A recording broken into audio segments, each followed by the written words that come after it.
Hi guys, James at Rampant Lion Reviews again for you today with another beer review. For this one we are going to stick to Sweden and we're going to head up towards Gothenburg once again, and we're going to have a look at yet another beer from one of my favourite Swedish breweries. And these guys really know what they're doing, and this is a style that we know they are very good at. So for this one we are going to go out to Landvetter, to the east of the city, close to the airport, and we're going to have a look at yet another beer from Bryggeri. So this one is called the Punch Praline. It comes in at 13% ABV, and they're describing this one as a rum barrel-aged Imperial chocolate stout. So yeah, based on the name alone, I think we are in for something a little bit special here. But yeah, we know that these guys are really good when it comes to Imperial stouts. You know, one of their classic beers, I would say, is the Idiot.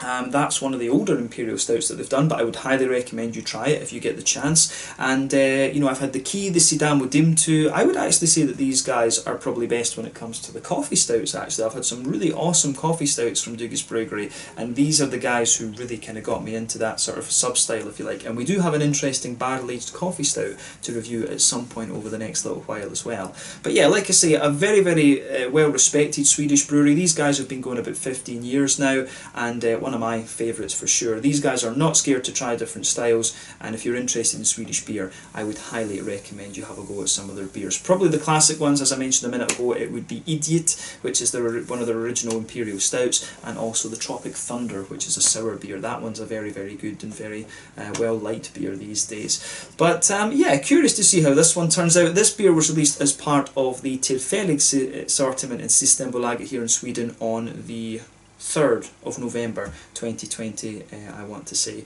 So yeah, curious to see how it turns out, and I hope that you guys enjoy my take on this beer as well. Always cool to review new things from Bryggeri, of course. So yeah, let's see how we get on then. So as always with my reviews, I'll tell you a little bit about the brewery before we taste the beer. If you want to get straight to the tasting, just fast forward. All the usual links are in the video description below. That's the brewery website, the link to my other reviews that I've done from Bryggeri before, and no doubt you will see more added to that list in the near future. There's all the usual social media down there. If you want to see more reviews, do please consider subscribing to the channel. The whole channel, of course, has a geography-based tagging system, so you can go into the homepage and search for beer based on country, city, state, county, province, prefecture, whatever it is you're interested in. Do check out the playlists of beers from different countries. There is one there for all the Swedish beers that I've reviewed for you. That's constantly being added to. And as always, please do get in touch and let me know some of the other beers and breweries that you guys would like to see me review. It's always great to hear from you guys that are watching the videos, and the support that you show the channel is hugely appreciated. So anyway, to tell you a little bit about Bryggeri then, on to my brewery notes. So as I've mentioned to you already, Bryggeri are based in Landvetter in the outskirts of Gothenburg in Sweden on the west coast, but the brewery was established back in 2005 in Mölndal to the south of the city by Mikael Engström Dygge. So a few years prior to this, Mikael had met an Englishman who was selling second-hand breweries, and this really got him thinking about brewing his own beer. So he studied the Swedish alcohol laws, which as we know are quite complex, and he visited various other breweries around the country and started buying up equipment to put together his own brewery, which culminated with the opening of the first brewery in Mölndal, as I said, back in 2005. Over the coming years they continued to grow, but by 2009 they'd really just outgrown this original premises, so they moved to Landvetter the following year in 2010. But the original brewery had a capacity of around 1,500 hectolitres of beer per year, but the new brewery started off with a capacity of 8,000 hectolitres per year, and this has more than doubled in recent years, and I think they've still got even more room to kind of expand this further actually. They've got a pretty big premises up there. But over the years the brewery have become very well known for their fruit and sour beers, and also Imperial stouts as well. That was what they used to do mainly in the early days. But quite recently they've been doing a lot more kind of IPAs and stuff like this. As I said, they've got the Crush and the Fresh series. They've got a West Coast IPA series as well, the name of which escapes me. And there's some new barley wines coming out this month as well, November 2020. So you'll see those reviewed on the channel a little bit later on. But there's a lot of barrel aging going on of these Imperial stouts. As I say, these guys are not scared to try different things. Some of the most random beers I've had on the channel have come from Dugges actually. So that's why I always keep an eye on what this brewery's doing. Definitely one of the best in Sweden, as I say. But the brewery are also one of the co-owners of the two Brewers Beer Bars in Gothenburg, and this is owned along with All In Brewing, who are one of the numerous gypsy brewers in the Gothenburg area, and I'm not certain if they're co-owners in it, but Mikael's daughter Ida along with her husband John, they run Electric Nurse Brewing Company. So they brew a lot of their beers at Dugas and also at various other places around the city. I think they were brewing some beers up in Uppsala as well recently, if I remember rightly. But yeah, Electric Nurse do have a little bit of an affiliation with Dugas Brewery, but I couldn't tell you if they are one of the co-owners in those two brewer beer bars. But I would recommend you check out the one on Tredje Långgatan. That is the original one, and you can check out my out and about video that I did there as well. I tried a few of the a few interesting Dugas and Electric Nurse beers when I was there. So yeah, definitely cool to return to these guys. I always enjoy reviewing different beers from Dugas. It feels like a while since I've had an Imperial Stout from them actually. I think most of the beers I've reviewed recently have been different kinds of IPA.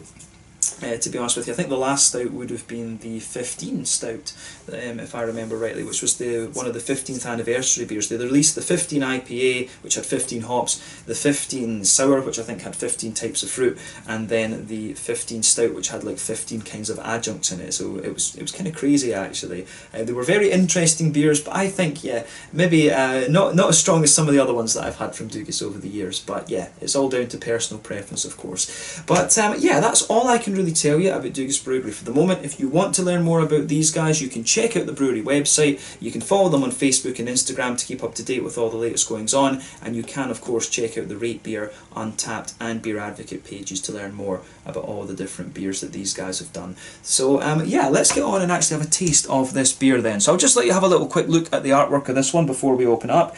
As you can see, it is pretty typical from what we would expect of the artwork of Dugas. They've always got these nice kind of groovy patterns, if you like. I think that's a fair way to describe it, groovy. But I'm not sure if this is the name of the series, if the barrel aging series is now called the Future series. I'm honestly not sure about that. They've got quite a few series these days, and it's difficult to keep track of them. But there you can see one of the Dugas Brewery symbols there, and yeah, it says on the front here also Future, so I'm guessing this is the Future series of beer. But it says on the side here, this is Punch Praline.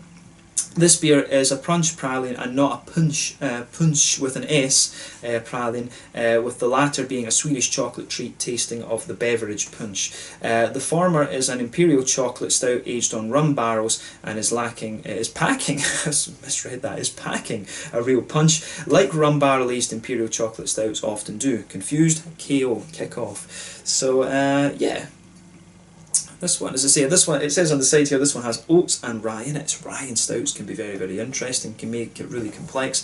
But yeah, plain black bottle cap on this one, 330ml bottle. I think I paid, I want to say 65 kroners for this, because I think I paid like 130 for the two that were released on the 3rd of November. So I think this was 65 Swedish kroners. So that translates to roughly about €6.50, about £5.50, something like that.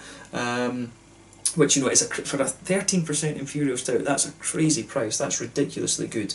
And this is one of the great things about Systembolaget, of course. If you got a similar beer like this from Norway or Denmark, you'd probably pay like an extra 10 kroners. You'd probably pay about 75 for it. There's usually, they quote like 10 kroners import fee kind of thing.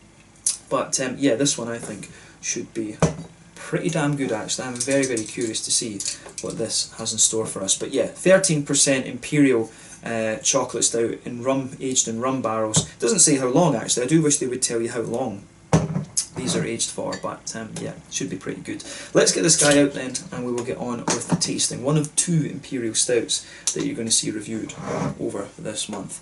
So yeah, let's get it out and get on with the tasting then. Very nice to return to a Dugas Imperial Stout, you know. This is probably the style that got me into this brewery back in the day. I think the very first beer that I reviewed from them was the Tropic Thunder, and that is kind of a cult classic Swedish sour, actually. You know, probably probably the Swedish cult classic sour. You don't get as many sours from Dugas these days as you used to. It used to pretty much be all sours and Imperial Stouts, but these days, of course, they've diversified a little bit more with the IPAs and stuff like that, which is good. But it would be nice to see some new sours from these guys. I haven't seen them for a wee while actually. But yeah, maybe in fairness, probably as well, I don't tend to buy as many sours as I probably should, so I'll try and make an effort to get some more sours reviewed for you on the channel over the next little while. But yeah, as you can see and as you would expect from an Imperial Stout, this guy has poured a lovely dark ebony rosewood colour. It looks awesome, I have to say. If you sugar the beer around, you can see this is a big oily beast, and at 13%, you know, you would expect that. If we shine the light through it, there's absolutely nothing coming through it at all. It's got a little touch of a Coca-Cola coloured edge. You could see that there was about a quarter finger of a frothy, kind of medium to dark tan head on this one. You can see the head has faded away to just be a very, very thin foamy layer. We kind of expect that when the beer's 13% though, and on the higher alcohol beers the head does fade away quite quickly. But yeah, one or two big bubbles sticking towards the side of the glass, a few little ones going up towards the bottom of the head, and all we have left is just a kind of thin, wispy layer actually. So yeah, this one I think seems very, very nice, and I can tell from the smell on this is going to be a bit of a beast. So let's take a closer look at the aroma then and see how we get on. Nothing surprising about the appearance of this beer when you think about what style it is. So yeah.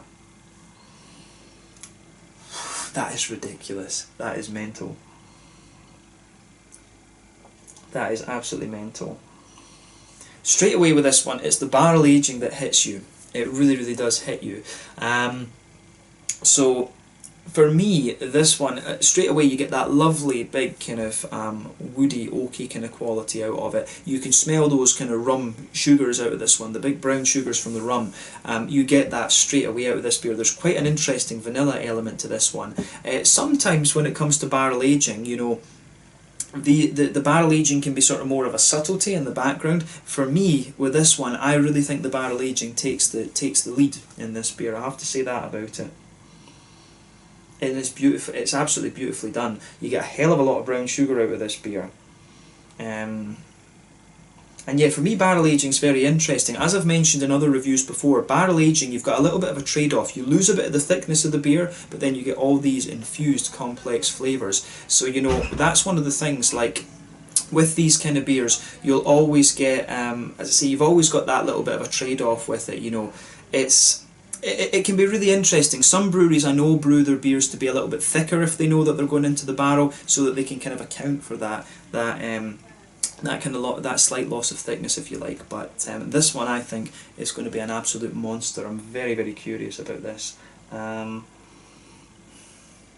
This is just going to be an absolute beast, you can tell. But like I say, the backbone of this beer is that lovely kind of oaky, woody character. You get a lot of the brown sugars out of that. You can smell that lovely kind of rum component to the beer, and there's a lot of vanilla kind of infused in there as well. The rum barrel aging is just very, very distinct, and it's almost just slightly sweet. There is quite a bit of an almost leathery component to this beer as well, which is quite interesting, and all of that together forms the backbone of this beer. It's awesome how everything goes together in this one. So yeah, we've covered the backbone of the beer. Let's focus on the actual malty side of the beer itself. We've only really talked about the kind of infusions into the aroma so far, but yeah, with this one, you've got a really nice big chocolatey element to it. To me, the chocolate that's in this, it almost smells like it's a big sort of oily, silky kind of chocolate right in the middle of the nose. It's got a little bit of a kind of, it's quite interesting because you do get a little bit of that darker, more roasty, powdery type chocolate to the beer, but you also get some of the lighter kind of milky notes, and I think the vanilla elements of the wood are really helping to bring that out actually. And yeah, there's a lot, for me, there's a lot of brown sugars that smell as if they're coming from the malt base rather than from the woody part of the beer as well. So the centre of the nose for me, you've got a sort of powdery, dry, chocolatey note underneath. Then you've got that thicker, more milky, silky type chocolate sitting on top of that. And I would say it's about a 40% cocoa chocolate that you're getting out of this one in the aroma. And then you can smell these big brown sugary notes out of this one. There is a wee bit of that treacly molasses sort of thing there, but I would say that it's kind of right on the border between a sweet caramel and a darker, more caramelised treacle molasses sort of thing. Remember with these barrel-aged beers that they're going to go through a very, very long boil. That's how you get the caramelisation, and that really accounts for the colour of the beer a lot of the time, along with the exact type of malts that you use. Those are the two things that are going to determine the colour of your beer, of course, the length of boil and the types of malt that you use. But the malt base in this one is absolutely lovely.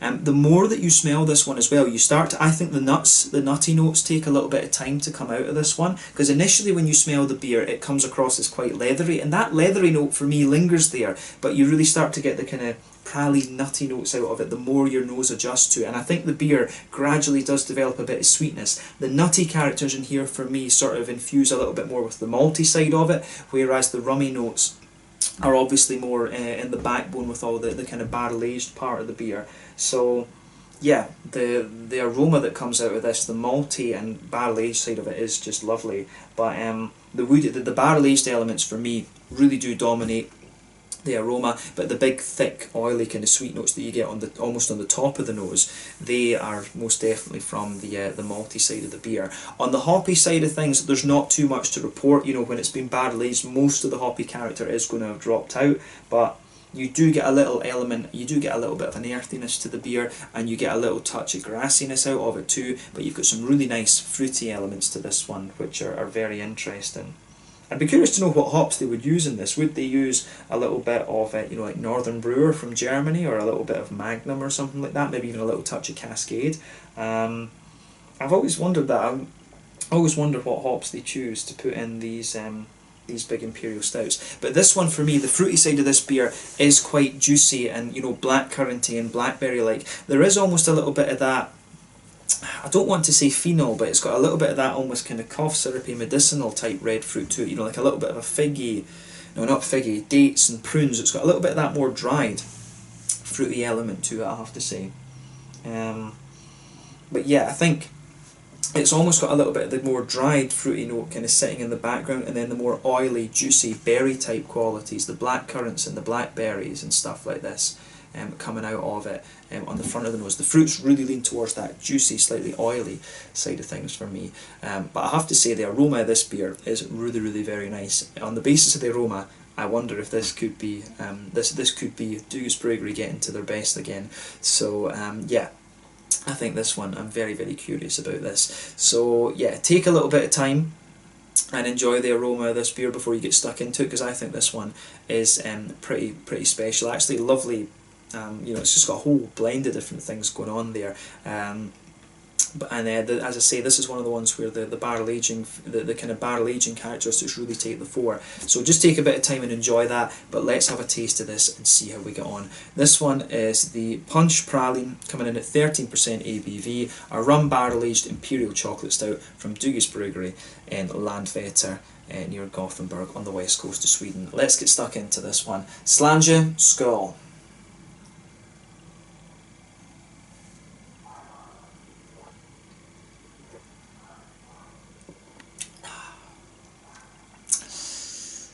Yeah, that's pretty nice. I'm going to say this is one of the boozier stouts that I've had from Dugas, but it really is very, very nicely done. I like this one, I really, really do. Is it my favourite stout that I've had from Dugas? It's difficult to say, because, you know, it feels like quite a long time since I've had a stout from these guys. And you know, I think the Key and the Sidamo Dim2 are always going to be special for me. Those are probably my two favourite beers, and I would love to see Dugas do a coffee stout series with, you know, highlighting the different coffee beans from across the world. I think that would be awesome for them to do. Or you know, doing collaborations with different coffee roasters. They did that quite often actually. They used to, but not so much anymore, because they had a partnership with Hunter and Sons over in England, which isn't there anymore, unfortunately. But yeah, this is a lovely beer. It's one of the booziest stouts I've had from Dugas actually, but I think it works very, very well. This is a boozy beast of a thing.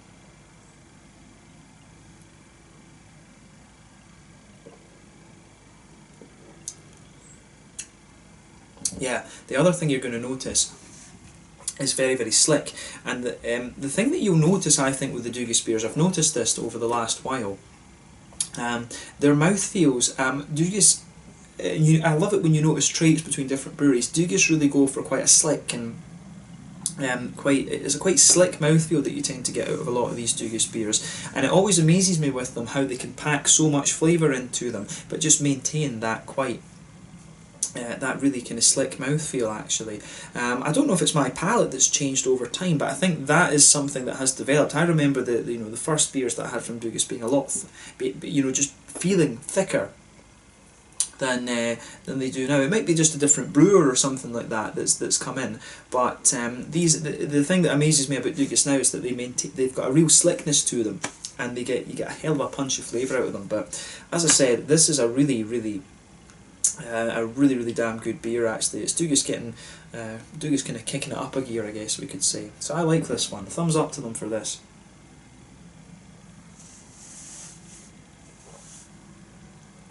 So yeah, where to start with this one? It really does sweeten up quite a bit the further you go into the aftertaste as well. I will say that about it. But yeah, straight away with this beer you can feel that nice oaky woody quality just blanket in the middle of the palate. I find that the wood develops a little bit of a dryness in this one the further that you go into the aftertaste. So yeah, that's another really quite interesting aspect of this as well. I think the middle of your palate really dries out in this one, and you get more woodiness out of this beer as you go. So I have to say I really appreciate that about this one.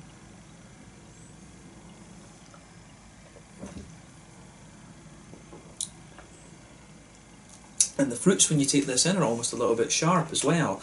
But yeah, this one's got so much going on, it's a little bit difficult to kind of pinpoint where to go. But yeah, the woody side of this beer, as I say, it's got a nice little, you can feel the smoothness to it. It's got a little bit of that, it's almost got a little bit of a kind of spicy note to it, but you can feel those rum brown sugars just kind of all infused into the wood there. As you move towards the middle third of your palate and then go a little bit further forward on the as you go a little bit further forward to the front half of that middle third of your palate, you start to get the a little bit more of the kind of vanilla quality coming out of this one, which is quite nice. So yeah, the aroma of this beer is the flavour of this beer rather. It's really interesting. If you go towards the back third of your palate, you can feel you do start to get a little bit of the black malt and a bit of the kind of roasty toasty black malt out of this beer, but the woody qualities in this one really just kind of smoothen the beer out a little bit. I do wonder if some of that almost what appears to be like a sort of spiciness sitting on top of the woody characters, maybe that's the rye starting to show its head a little bit. So yeah, I think some of the spiciness you get, it might be just like a really kind of almost toasty rye bread quality that comes out of this one. So yeah.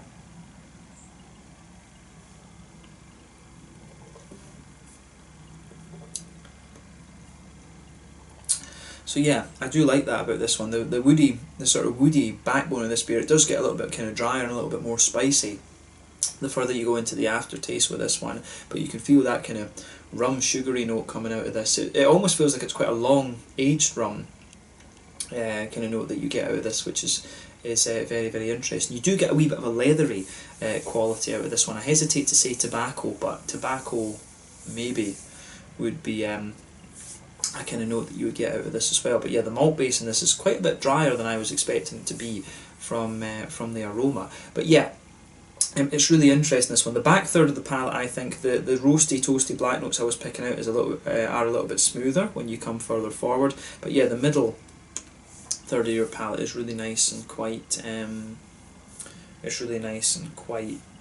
dry, if you like. But on top of that, you'll notice that in the middle third of your palate you start to get the more chocolatey notes coming out of the beer. So you do have that on the bottom layer of the chocolate, and this sits on top of that almost rye bready quality I was talking. It's a very layered beer, this one. So on top of the kind of rye qualities that you have there, for me, you've got that kind of roasty toasty, more like a black powdery chocolate, almost like a dark powdered chocolate. Then you start to get some of the more oily and thicker dark chocolate in there, and then you get a bit of the milky note as well. I would say that it's maybe about a 60% cocoa chocolate that you get out of this beer, but then as I say, you've got a roasty toasty powdery kind of component in there as well. In the very centre of your palate, you've got a really highly caramelised treacle note out of this beer. It gives the impression in the aroma that the brown sugars are going to be a lot kind of brighter and sweeter than they are, but I find the brown sugars in this beer to be really more dark and really more caramelised rather than anything else. So yeah, this is a beer that really, it gives the impression that it's going to be very, very sweet, but it's actually a lot kind of darker and more kind of complex, if that makes sense.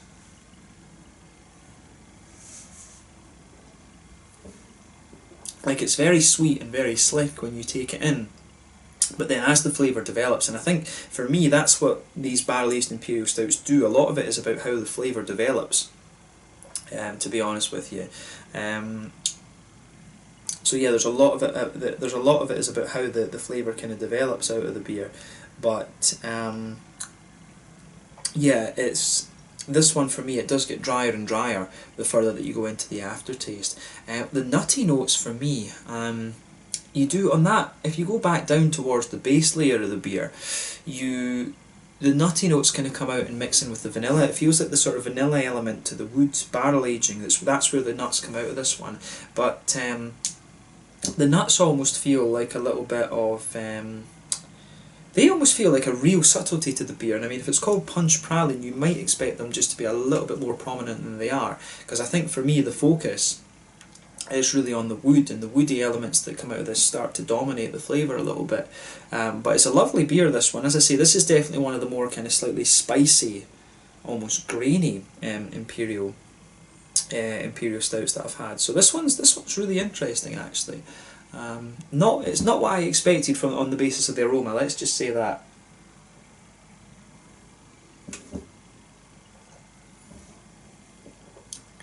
So yeah, I do like how this. I do like how all of this kind of pieces together. Yeah.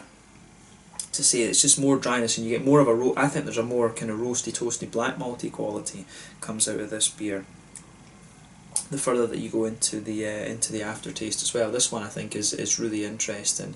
This is all about how the flavour develops this beer. I can feel the alcohol going to my head a little bit just now, but you're going to get that when it's 13%. This is a monster of a beer. But yeah, I think we've covered the kind of malty, adjuncty side of this beer as much as we need to. On the hoppy side of things then, back corners of the palate, there is definitely a little bit of earthiness there. As you move further forward on this one, you'll get a little bit of... the earthiness kind of does spread forward a little bit, and as you reach the... how do we say, as you reach the kind of front corners of your palate, you might get just a little touch of floral aromaticity out of the beer, but that's quite minimal. As we said earlier, when this beer is aged for, it must be at least 9 months or a year or something that has been aged, most of the hoppy character is going to drop. But around the front curve of the palate, you do get a little bit of a lighter kind of grassiness to the beer, and oddly enough, there is almost just a tiny little bit of zest coming out on the front of my tongue, which is not what I expected. But yeah, as I always say, front third of your tongue, that's where you get the nice oily bubble, and the fruity esters just roll their way out of the beer. So let's focus on that. Hoppy character, like I say, is not the main focus of a big Imperial Stout like this. So yeah.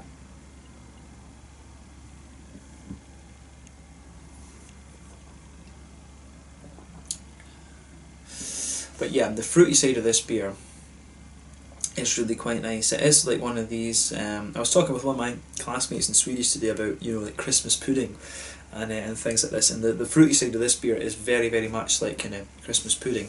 So if you go towards the back of that front third of your palate, the border between the middle third and the front third of your palate has that almost really toasty, cakey type element to it. It's got a very kind of toasty, well-fired, almost cakey element to it. But as you move further forward on that, you start to get some of these fruity notes developing. You do get a little bit of that cherry kind of plummy flavour just in front of that, and as you move further forward, there's a bit of a kind of juicy figgy note in there, but then on the very kind of front tip of your tongue, you've got that oily, blackcurranty, blackberry-ish type flavour developing out of the beer. So yeah, that kind of cakey sort of thing, as I say, it's like that. It's like when you have a cake and you get the very edge of the cake that's just kind of stuck on the tray, if you like. It's almost like that, a very, just like a toasty kind of well-fired cakey note there. But as you move further forward from that, you start to get the you do get the kind of cherry notes in there. You do get a little bit of that datey, pruny type thing out of this beer as well. Then you get the kind of figs, and then on the front half of that front third of your tongue, that's when you get the big oily blackcurranty, blackberry sort of flavours coming out of this one. So yeah, I really like how the fruity side of this beer comes out. It's just got the right balance of those kind of more dried, datey, pruny notes, and the kind of more oily, juicy kind of black currants and blackberries to balance out the beer, because this one, like I say, it is quite a dry, and it's quite a dry Imperial Stout for me, to be honest with you. Not the driest I've come across, right enough, but I think the woody elements of this are quite dry and spicy, if that makes sense, and it does develop more of a kind of leathery feel the more that you drink of it. So it's a really interesting one, this. I do like the level of complexity that this beer has, and it gets a thumbs up from me. You know, this is Dugis doing something that is quite different compared to the other Imperial Stouts that I've had, and that's what you want. You know, when these guys have been around 15 years, you expect them to try different stuff, and this is a really, really good beer once again, so thumbs up to them for this. In terms of the mouthfeel then, what are we going to say about this?